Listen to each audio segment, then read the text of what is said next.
Au cours de cette réunion, la ministre de l'Enseignement supérieur, de la Recherche scientifique et de l'Innovation technologique a fait le point avec les universitaires et les informaticiens pour la revue des modalités d'organisation du concours d'agrégation du Conseil africain et malgache pour l'enseignement supérieur CAMES. Les épreuves de la première partie de ce concours débutent le 16 octobre prochain. Ce soir,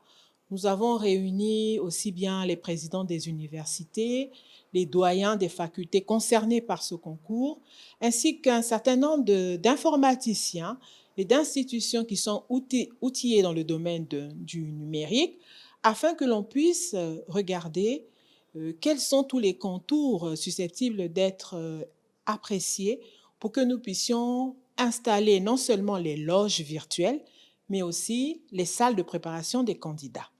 Parce qu'il y a un certain nombre de considérations techniques, si elles n'étaient pas réunies, qui risqueraient quelque part de léser nos candidats. Donc nous avons passé en revue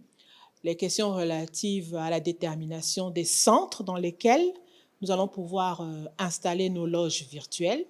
Et au centre, il y a lieu d'ajouter le personnel d'appui aux candidats, ainsi que le matériel requis pour que la liaison se déroule normalement et que les différents candidats puissent préparer leurs travaux et ensuite préparer leurs leçons. La ministre de l'Enseignement supérieur, de la Recherche scientifique et de l'Innovation technologique a aussi souligné le caractère singulier du concours qui se fera en 2 phases. Et compte tenu du caractère singulier de la présente session, c'est à partir du 16 octobre que les candidats vont d'abord en République du Congo pouvoir se présenter aux 2 épreuves, et seuls ceux qui auront donc pu satisfaire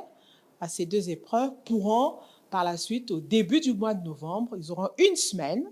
pour pouvoir prendre l'avion et se rendre à Niamey. Le Congo présentera 7 candidats, dont 4 en sciences juridiques et 3 en sciences économiques et de gestion.